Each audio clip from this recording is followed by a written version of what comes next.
in general 20% tariffs. And this is, in general, a sad day for the world economy if we think of...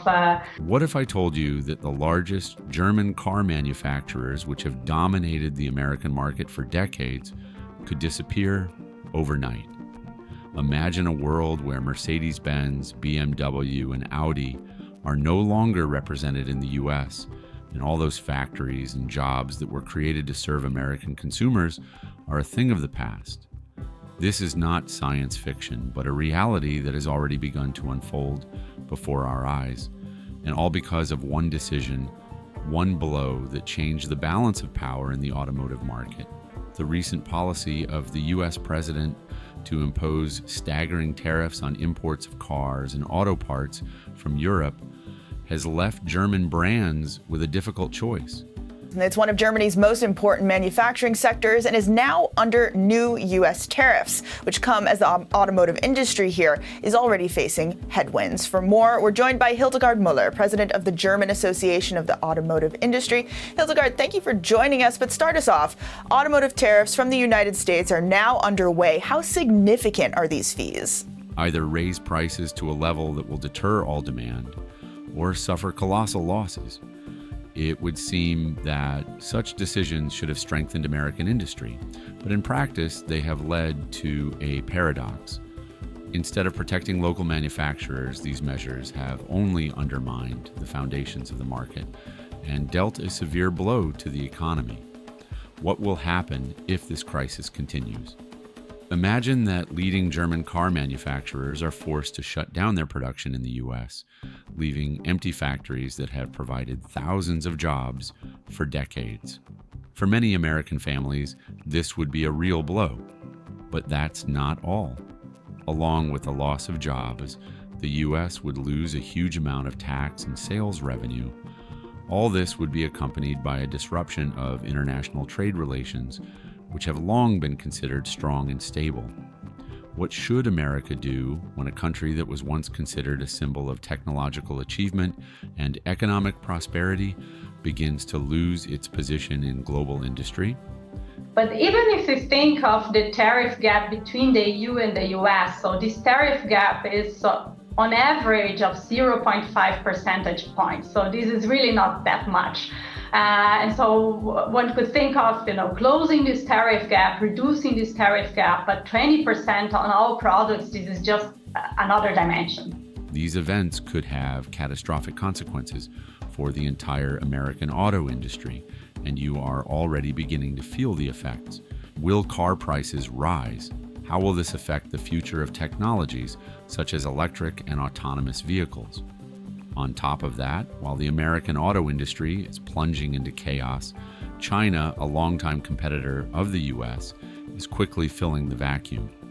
German auto giants pushed out of the American market have already begun to look for new opportunities in China. And it's not just a question of who will get the new market. We are talking about global economic shifts that could change the entire landscape of the auto industry. What will happen to American consumers? How will this affect their purchases, prices, and quality? And what lies behind this global crisis, which was caused by a completely unexpected decision? Well, when U.S. officials talk, we need to make sure that we listen. I spoke to Governor Trudeau on numerous occasions, and we'll see what happens. But it just sets up so good for them. Look, the people would pay much less tax than they're paying right now. They'd have perfect military protection. Few would have believed that the largest German automakers, long symbols of reliability and prestige, would find themselves on the verge of leaving the U.S. market. Brands such as Mercedes-Benz, BMW, and Audi were not just sold in America. They became an integral part of the country's culture and economy. Their cars were not only a status symbol, but also a symbol of engineering excellence. For decades, American car enthusiasts refused to buy American cars in favor of German ones, trusting their quality and style. But literally overnight, the situation changed. The entire automotive industry was confronted with a new political course that threatened the existence of German brands, in the American market.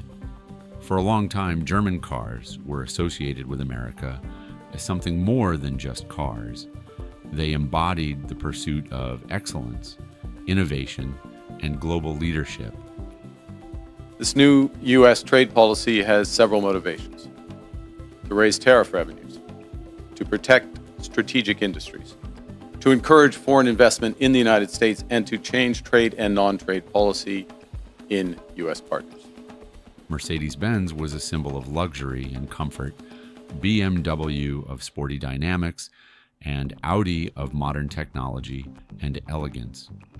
It is not surprising that over the past decades, these brands have captured about 6% of the American market, and their cars have filled the streets of large cities, becoming an integral part of the lives of the local elite. But in recent years, the situation has changed. Before realizing that changes were coming, no one could have imagined that the U.S. president would so decisively change his strategy toward these brands. At first, it all started as a small threat. The U.S. president paved the way for the possible introduction of high tariffs on car imports, stating that if you don't manufacture here, you can't sell here. At first glance, it seemed like a routine speech, but the consequences were disastrous.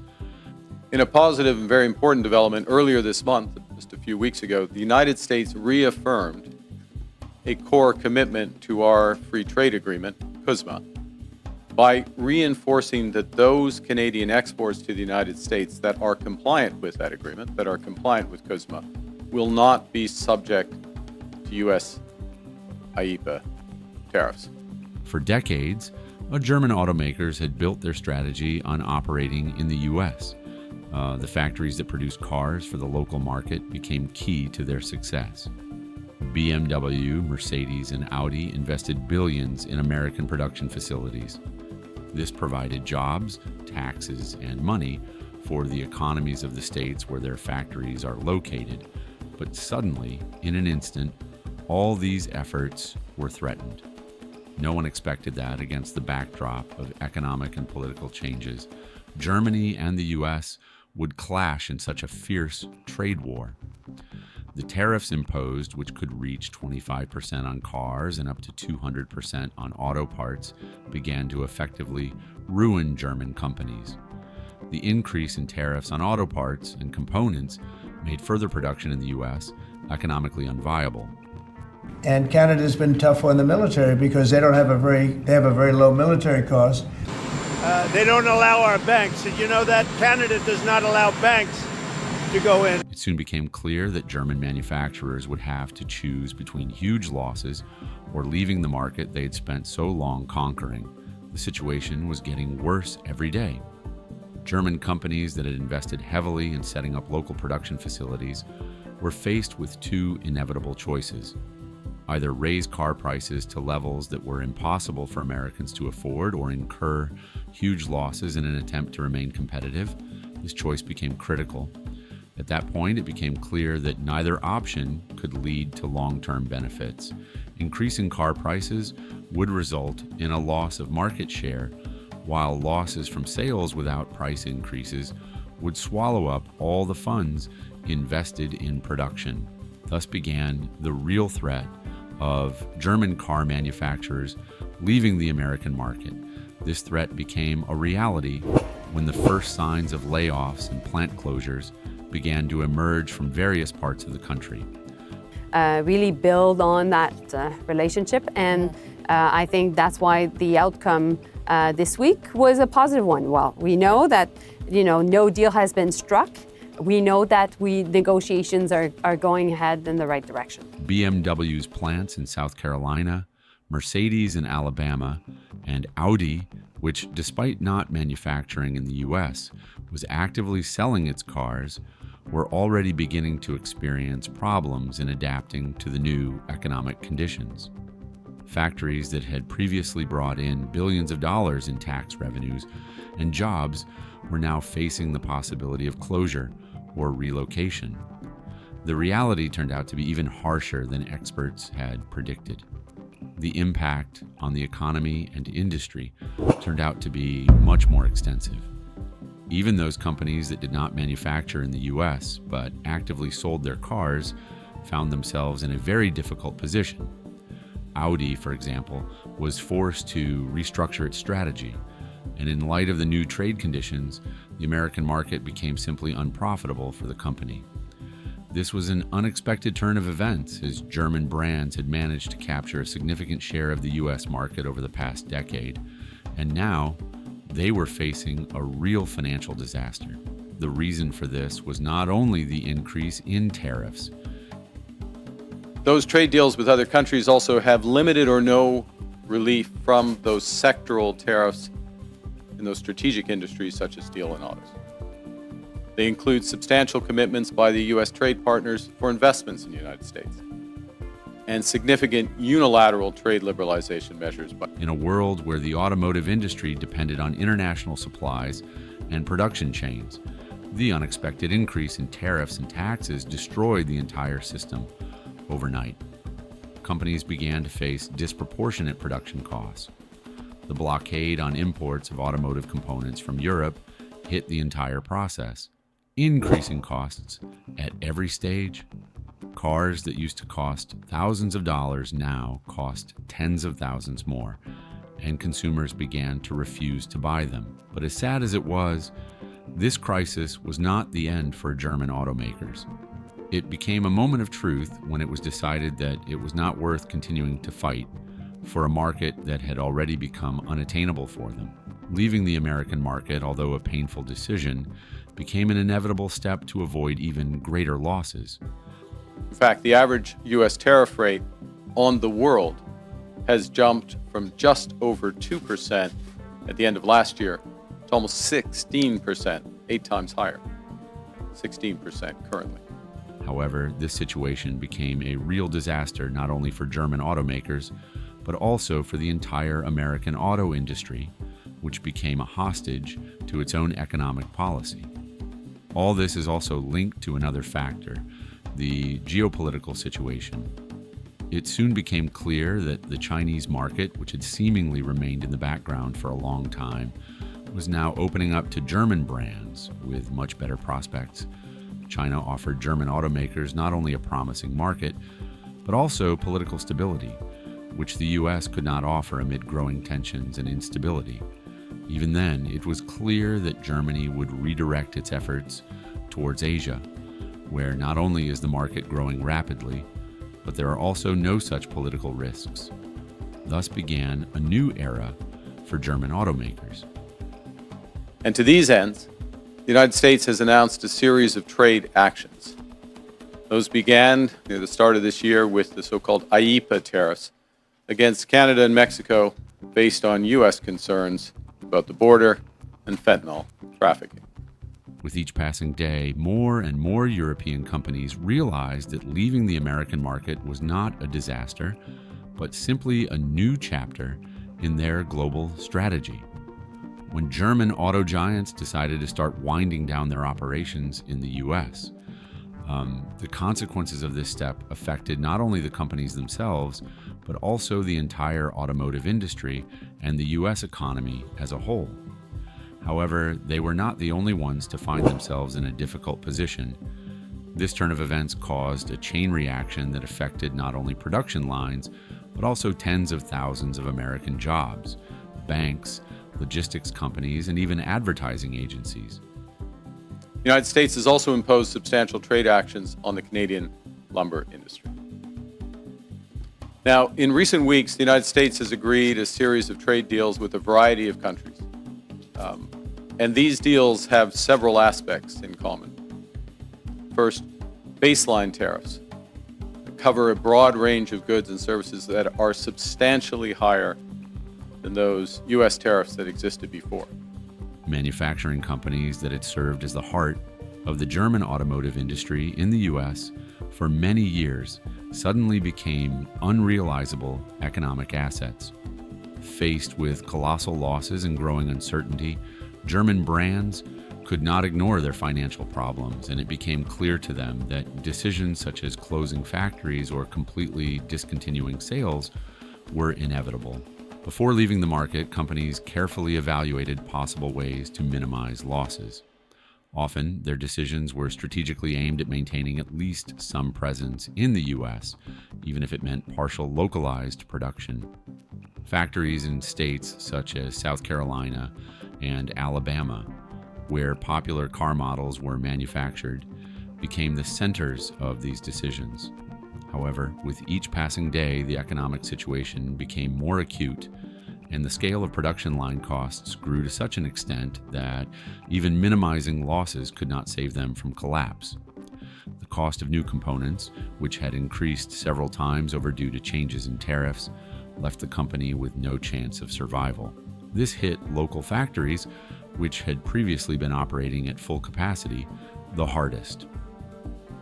Specifically, under the new U.S. approach, countries must now buy access to the world's largest economy through a combination of tariffs, investments, unilateral trade liberalization, and policy changes in their home markets. One example was the BMW plant in South Carolina, which produced about 270,000 cars annually, mainly for the American market.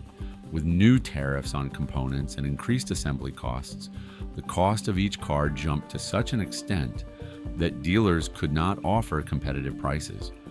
If the company had tried to maintain its previous pricing policy, it would have incurred losses on every car sold. Alternatively, if it had raised the price of its cars, demand would have fallen so much that no one would have bought them at all. This meant one thing: the economic situation in the U.S. had become completely unprofitable for German car manufacturers.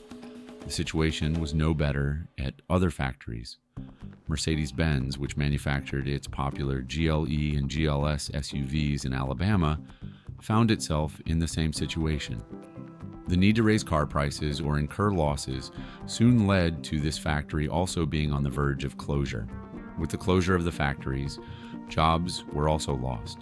Those were quickly followed by reciprocal tariffs on every U.S. trade partner and very high sectoral tariffs applied globally on strategic industries, including steel, aluminum, autos, and copper. Thousands of employees who worked at these enterprises were forced to look for new ways to earn a living, which meant that unemployment in these regions rose sharply. Given the scale of the layoffs and the inability to find alternative employment, many workers found themselves in an extremely difficult situation. The consequences for the American economy were also devastating. In the case of BMW and Mercedes, the losses from the closure of the plants could be called relative, but the complete exit of these companies from the market led to catastrophic consequences for the entire country. The problems associated with the loss of these automakers led to a drop in sales, especially in the premium segment, where the Germans traditionally held leading positions. In a positive and very important development earlier this month, just a few weeks ago, the United States reaffirmed a core commitment to our free trade agreement, CUSMA, by reinforcing that those Canadian exports to the United States that are compliant with that agreement, that are compliant with CUSMA, will not be subject to U.S. IEEPA tariffs. They accounted for about 6% of the American market. During this period, the companies managed to generate stable revenues, which in recent years amounted to tens of billions of dollars annually. Thus, according to forecasts, the total damage to the U.S. economy associated with the departure of German automakers could amount to tens of billions of dollars. The total losses from reduced production and industrial losses exceeded all analysts' expectations, and even the most daring forecasts could not take into account how badly the U.S. economy would be shaken by such a turn of events. An additional blow came to the automotive parts supply market. As in previous trade disputes, Canada has implemented a series of retaliatory tariffs. Their objectives have been to protect Canadian workers and businesses and to incentivize a negotiated settlement with the United States. Few other countries followed suit. Factories that continued to work for American companies suffered from the blockade of imports of key components such as engines, electronic systems, and digital panels manufactured in Germany and other European countries. Companies that had previously worked as suppliers for German brands lost all their contracts and found themselves on the verge of bankruptcy.